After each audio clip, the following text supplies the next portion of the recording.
आज हम सुनेंगे कछुए और चिड़िया की सच्ची दोस्ती की एक मजेदार कहानी। एक घना जंगल था जहां एक बड़ा तालाब भी था। उसी तालाब के किनारे एक कछुआ रहता था जिसका नाम कुबेर था। वह बहुत शांत और समझदार था। तालाब के पास एक आम का पेड़ था जहां एक चिड़िया चिंकी रहती थी। दोनों अच्छे दोस्त थे और रोज बातें करते थे। एक दिन गर्मी बहुत तेज थी। तालाब धीरे धीरे सूखने लगा और पानी कम होता गया। जंगल के जानवर चिंतित होने लगे।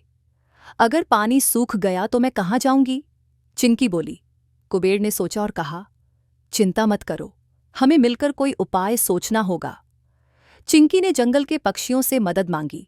सभी पक्षियों ने मिलकर दूर एक झरने से अपनी चोंच में पानी लाना शुरू किया और तालाब में डालने लगे। यह देखकर कछुआ भावुक हो गया। कुछ ही दिनों में तालाब फिर से पानी से भर गया। सभी जानवर खुश हो गए। अगर हम सब मिलकर मेहनत करें तो कोई भी मुश्किल बड़ी नहीं होती, कछुए ने कहा। चिंकी ने मुस्कुराते हुए कहा, सच्ची दोस्ती और एकता से हर समस्या का हल निकल सकता है। उस दिन से जंगल में सभी जानवर एक दूसरे की मदद करने लगे और हमेशा साथ रहने का वादा किया।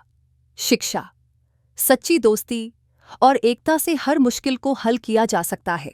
आज हम सुनते हैं एक कछुआ और खरगोश की कहानी। धैर्य और मेहनत की जीत। बहुत समय पहले की बात है। एक घने जंगल में एक खरगोश और एक कछुआ रहते थे। खरगोश अपनी तेज दौड़ने की क्षमता पर बहुत घमंड करता था, जबकि कछुआ अपनी धीमी चाल के लिए मशहूर था। खरगोश अक्सर जंगल के अन्य जानवरों के सामने अपनी तेज गति की डींगे मारा करता था। वह कहता, कोई भी मुझसे तेज नहीं दौड़ सकता, मेरी रफ्तार के आगे सब फीके हैं। कछुए को यह सुनकर हंसी आती, लेकिन वह चुप रहता, क्योंकि वह जानता था कि अहंकार का जवाब हमेशा शांत दिमाग से देना चाहिए। एक दिन खरगोश ने कछुए का मजाक उड़ाते हुए कहा, तुम तो बहुत धीरे चलते हो, तुम्हें देखकर लगता है कि तुम अपनी मंजिल तक पहुंचने में सदियां लगा दोगे। कछुए ने मुस्कुराते हुए जवाब दिया, गति से ज्यादा महत्वपूर्ण है निरंतरता और धैर्य।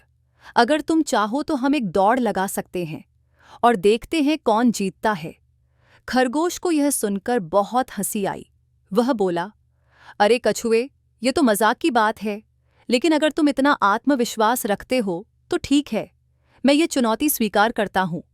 जंगल के सभी जानवर इस अनोखी दौड़ को देखने के लिए इकट्ठा हो गए।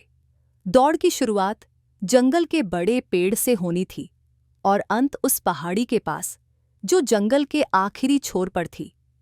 जैसे ही दौड़ शुरू हुई, खरगोश बिजली की तरह दौड़ा और कुछ ही सेकंड में कछुए से बहुत आगे निकल गया। कछुआ हमेशा की तरह धीरे धीरे आगे बढ़ रहा था, लेकिन उसकी चाल स्थिर और निरंतर थी। थोड़ी देर बाद खरगोश ने पीछे मुड़कर देखा।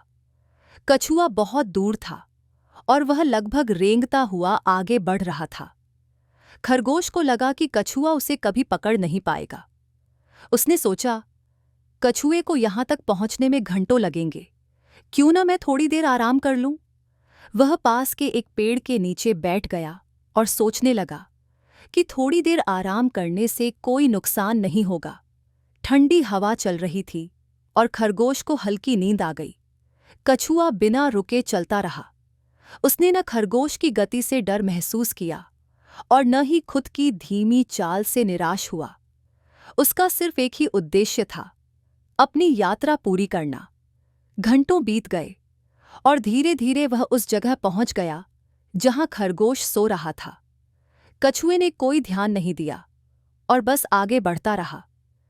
कुछ समय बाद जब खरगोश की आंख खुली तो उसने तुरंत कछुए को खोजा, लेकिन वह यह देखकर चौंक गया कि कछुआ मंजिल के बेहद करीब पहुंच चुका था। खरगोश घबराकर पूरी ताकत से दौड़ने लगा, लेकिन अब बहुत देर हो चुकी थी। कछुए ने अपनी धीमी मगर स्थिर चाल से फिनिश लाइन पार कर ली थी। जंगल के सारे जानवर तालियां बजा रहे थे और कछुए की जीत का जश्न मना रहे थे। खरगोश शर्मिंदा होकर कछुए के पास गया और कहा, मुझे अपनी गलती का एहसास हो गया है। मैंने तुम्हें कमजोर समझने की गलती की और अपने अहंकार में बह गया। कछुआ मुस्कुराया और कहा, तेज गति महत्वपूर्ण है, लेकिन अगर कोई धैर्य और मेहनत से निरंतर आगे बढ़ता रहे तो वह जीत सकता है। असली सफलता निरंतर प्रयास करने में है। कहानी की सीख, हमेशा धैर्य बनाए रखें और लगातार मेहनत करें। घमंड और आलस्य से बचें, क्योंकि यही असली हार का कारण बनते हैं। मंजिल पर पहुंचने के लिए निरंतर प्रयास करना जरूरी है, चाहे आपकी गति धीमी ही क्यों न हो। धीमी और स्थिर चाल से ही जीत संभव है। आज हम सुनते हैं बकरी और उसके 7 बच्चों की कहानी। बहुत समय पहले की बात है। एक घने जंगल के किनारे एक छोटी सी झोपड़ी में एक बकरी अपने 7 नन्हे मुन्ने बच्चों के साथ रहती थी। वह अपने बच्चों को बहुत प्यार करती थी और हमेशा उनकी सुरक्षा का ध्यान रखती थी। एक दिन बकरी को जंगल में खाने की तलाश में जाना था।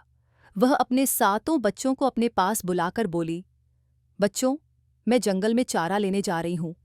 जब तक मैं वापस न आऊं, तुम दरवाजा मत खोलना। जंगल में एक चालाक भेड़िया घूमता रहता है जो तुम्हें धोखा देकर खा सकता है। अगर कोई दरवाजा खटखटाए तो पहले उसकी आवाज सुनना और पैर देखना। मेरी आवाज मीठी होती है और मेरे पैर सफेद होते हैं।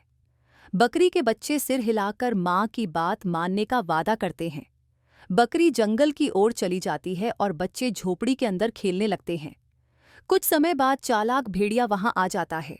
उसने बकरी की बातें पहले ही सुन ली थीं। वह दरवाजे पर दस्तक देता है और मीठी आवाज में कहता है, बच्चों, दरवाजा खोलो, मैं तुम्हारी मां हूं। लेकिन छोटे छोटे बच्चों को उसकी भारी आवाज पर शक हो जाता है। वे कहते हैं, तू हमारी मां नहीं हो सकती। हमारी मां की आवाज तो बहुत मीठी होती है। यह सुनकर भेड़िया पास के बाजार में जाता है और शहद खाकर अपनी आवाज को मीठा बना लेता है। फिर वह वापस आकर फिर से दरवाजा खटखटाता है।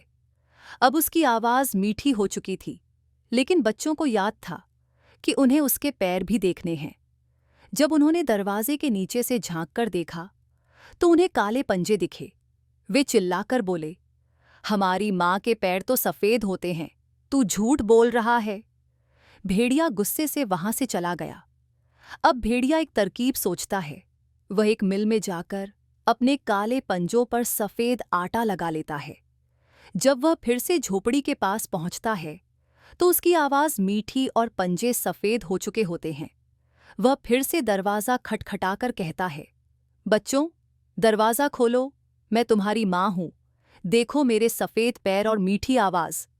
इस बार बच्चे धोखा खा जाते हैं और दरवाजा खोल देते हैं। भेड़िया झट से अंदर घुस जाता है। बच्चे डरकर इधर उधर छिपने लगते हैं। कोई मेज के नीचे, कोई अलमारी में, कोई पर्दे के पीछे, और सबसे छोटा बच्चा बड़ी घड़ी के अंदर छिप जाता है। भेड़िए ने एक एक करके 6 बच्चों को ढूंढ लिया और उन्हें खा गया, लेकिन उसे सबसे छोटा बच्चा नहीं मिला। फिर वह संतुष्ट होकर वहां से चला गया और पास के जंगल में एक पेड़ के नीचे जाकर सो गया।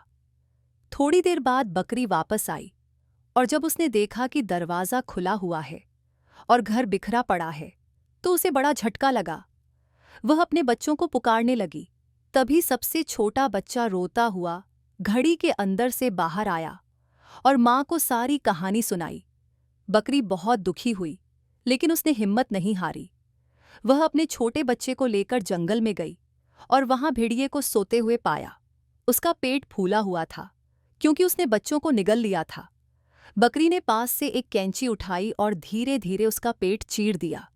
जैसे ही उसने पेट काटा, उसमें से उसके 6 बच्चे एक एक करके बाहर निकल आए। वे सब सुरक्षित थे क्योंकि भेड़िए ने उन्हें चबाकर नहीं खाया था। इसके बाद बकरी और बच्चों ने चुपके से भेड़िए के पेट में बड़े बड़े पत्थर रख दिए और उसका पेट सिल दिया। जब भेड़िया नींद से जागा तो उसे बहुत प्यास लगी। वह पास की नदी पर पानी पीने गया। जैसे ही उसने झुककर पानी पिया, पेट में भारी पत्थरों की वजह से वह नदी में गिर गया और डूबकर मर गया। बकरी और उसके 7 बच्चे बहुत खुश हुए और अपनी झोपड़ी में लौट आए। उसके बाद वे खुशी खुशी और सुरक्षित जीवन बिताने लगे। इस तरह चतुराई और धैर्य से बकरी ने अपने बच्चों को भेड़िए से बचा लिया। इस कहानी से सीख: माँ की बात मानना हमेशा अच्छा होता है। चालाक दुश्मनों से सतर्क रहना चाहिए। बुद्धि और धैर्य से बड़ी मुसीबत को हराया जा सकता है। आज हम सुनते हैं एक शेर और चूहे की अनोखी दोस्ती की मज़ेदार कहानी। एक विशाल घने जंगल के बीच, जहां सूरज की सुनहरी किरणें पेड़ों के पत्तों से छनकर आती थीं, वहां एक शक्तिशाली शेर सिंह रहता था। वह जंगल का राजा था, बलशाली और काफी डरावना। उसकी गूंजती हुई दहाड़ से पूरा जंगल कांप उठता था। एक दोपहर भारी भोजन करने के बाद सिंह एक विशाल वटवृक्ष के नीचे चैन की नींद सो रहा था। जंगल शांत था, केवल पत्तों की सरसराहट और पक्षियों की मधुर चहचहाहट सुनाई दे रही थी। इसी दौरान एक नन्हा चूहा चिंटू भोजन की तलाश में इधर-उधर दौड़ रहा था। अपनी छोटी सी नाक से वह कुछ सूंघता हुआ आगे बढ़ रहा था, लेकिन उसे जरा भी अंदाजा नहीं था कि वह किस खतरे की ओर बढ़ रहा है। गलती से वह सीधा शेर के विशाल पंजे पर चढ़ गया। जैसे ही चिंटू का हल्का स्पर्श शेर के पंजे पर हुआ, सिंह की नींद टूट गई। उसकी बड़ी चमकती आंखें क्रोध से खुलीं और उसने अपनी तेज धारदार नखों से चूहे को तुरंत पकड़ लिया। कौन है जो मेरी नींद में खलल डाल रहा है? सिंह गरजा। उसकी गहरी आवाज पूरे जंगल में गूंज उठी। बेचारा चिंटू डर के मारे कांपने लगा। उसका नन्हा सा दिल तेजी से धड़कने लगा। उसे लगा कि अब उसकी आखिरी घड़ी आ गई है। हे जंगल के महान राजा, चिंटू कांपते हुए बोला, मुझे क्षमा कर दीजिए। मैंने अनजाने में आपको जगा दिया। कृपया मुझे छोड़ दीजिए। मैं वादा करता हूं, एक दिन मैं आपकी सहायता जरूर करूंगा। शेर ने जोर से हंसते हुए कहा, तू, एक नन्हा चूहा, मेरी मदद करेगा? ये तो सबसे मजेदार बात है। लेकिन नन्हे चिंटू की हिम्मत देखकर सिंह को हंसी आ गई। उसने अपनी विशाल पंजा उठाया और चूहे को जाने दिया। जा, लेकिन याद रखना, तू मुझ पर एक एहसान का कर्ज चढ़ा चुका है। शेर मुस्कुराते हुए बोला। समय बीतता गया। कुछ दिन बाद जंगल में शिकारी आए। उन्होंने शेर को पकड़ने के लिए एक बड़ा जाल बिछाया, और दुर्भाग्य से जंगल का राजा सिंह उस जाल में फंस गया। जैसे ही उसने बाहर निकलने की कोशिश की, मोटी मोटी रस्सियां और कश्ती चली गईं। पहली बार शक्तिशाली सिंह खुद को असहाय महसूस कर रहा था। उसने पूरी ताकत से दहाड़ लगाई, लेकिन कोई उसकी मदद के लिए नहीं आया। पर एक नन्हा दोस्त उसकी पुकार सुन रहा था। चिंटू, जो पास ही था, शेर की करुण दहाड़ें सुनकर भागा चला आया। उसने देखा कि सिंह मजबूती से रस्सियों में फंसा हुआ है। राजा साहब, चिंता मत कीजिए, मैं आ गया हूं, चिंटू चिल्लाया और तुरंत रस्सियों को अपने नुकीले दांतों से काटना शुरू कर दिया। वह लगातार कुतरता रहा। धीरे धीरे मोटी रस्सियां कमजोर पड़ने लगीं। घंटों की मेहनत के बाद आखिरी रस्सी भी कट गई और सिंह आजाद हो गया। सिंह लड़खड़ाता हुआ खड़ा हुआ। उसकी आंखों में कृतज्ञता के आंसू थे। चिंटू, तुमने मेरी जान बचा ली। सिंह की भारी आवाज इस बार नम्र और भावुक थी। चिंटू मुस्कुराया और बोला, राजा साहब, आपने एक दिन मुझ पर दया दिखाई थी। आज मैंने सिर्फ आपका कर्ज चुकाया है। सिंह ने सिर झुकाकर कहा, आज तुमने मुझे सिखाया कि सच्ची ताकत सिर्फ शक्ति में नहीं, बल्कि करुणा और मित्रता में होती है। उस दिन के बाद जंगल के सबसे अनोखे दोस्त, एक नन्हा चूहा और एक महान शेर, हमेशा के लिए मित्र बन गए। कहानी से सीख: कोई भी छोटा या बड़ा नहीं होता, हर किसी की अपनी अहमियत होती है। दया और करुणा का फल हमेशा अच्छा होता है। असली ताकत सिर्फ बल में नहीं, बल्कि सच्ची मित्रता और सहयोग में होती है। और इस तरह जंगल में एक अनोखी दोस्ती जन्मी, जो सिखाती है कि कभी भी किसी को छोटा मत समझो, क्योंकि कभी-कभी छोटी सी मदद भी बड़ी मुश्किलों को हल कर सकती है।